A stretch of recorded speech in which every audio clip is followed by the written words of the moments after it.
Here's Jonathan Park. Summer camp at Shelford Rugby Club in Cambridge. Boys and girls enjoying the sport in the blazing sunshine. Oh, this way, this way. Camps like these are a chance to grow the game, a few new faces, getting to know rugby. But the sport's ability to attract the players and fans of the future is under threat. Grassroots rugby is facing an uncertain future, with the sport's governing body looking to cut funding dramatically. It means that every rugby development officer position and every community coach role, well, they're going to be made redundant as the RFU looks to cut funding and save millions of pounds due to COVID-19. It's been widely reported that as many as 100 jobs will go across the country. Last month, the RFU said it faced short-term revenue losses of up to £107 million. How damaging is it then, do you think, for the long-term growth of the game?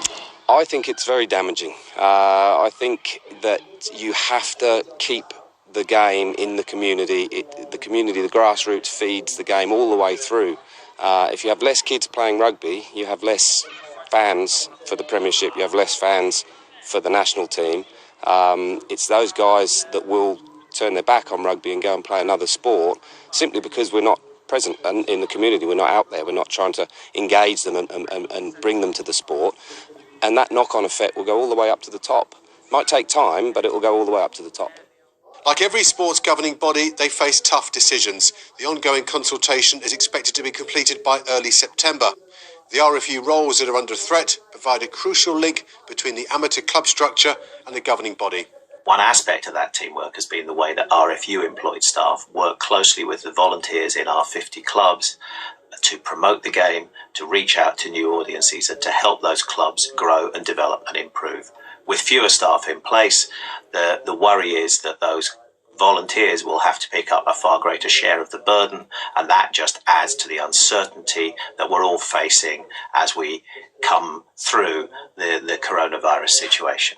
With 1,000 members, young to old, Shelford have the size and volunteers to cope better than most rugby clubs.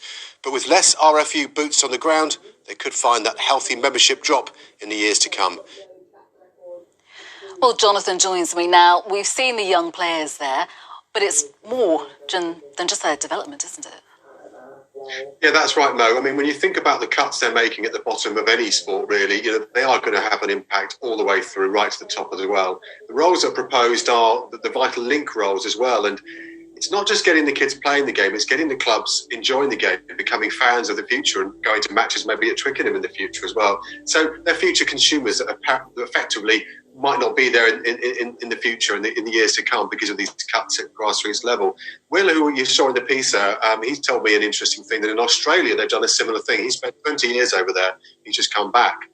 And he was saying that they've made some big cuts to grassroots rugby in Australia, and it's having a really big effect on the grassroots game. And a little snapshot of that is the Wallaby Internationals, the big internationals there. When he joined 20 years ago, 80,000 or so people attended the games. Now it's down to 25,000 people. Now, not just down to grassroots cuts, there are other factors as well, but clearly there are some issues. The RFU have said that they do remain committed to the partnership with the clubs, but it's going to be a challenging year. This will undoubtedly mean working differently and in a more focused way. We look forward to discussing this more in the coming weeks and months. Back to you, Mike.